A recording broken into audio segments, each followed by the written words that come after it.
Yep.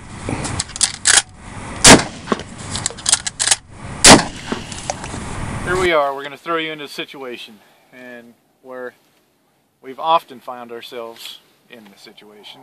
We shoot at a flock of ducks, flock of geese, or whatever. We shoot our gun dry. The Swiftshell will give you the opportunity to load 2 more shells quickly, and I will demonstrate.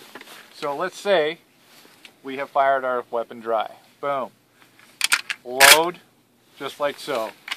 As you can see, that was slow motion, and we can do it much faster. And I will demonstrate the faster reload. Here we go. And you're still on the birds. Then not only do you have 1 shot, you've got 2 opportunities. There you have it, folks. Swiftshell.com.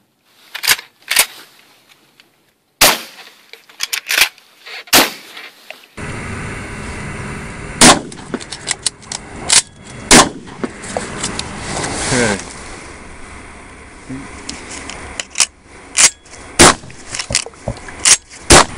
That was good.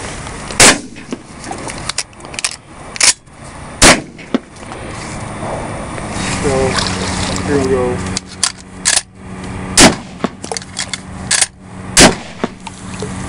Nice.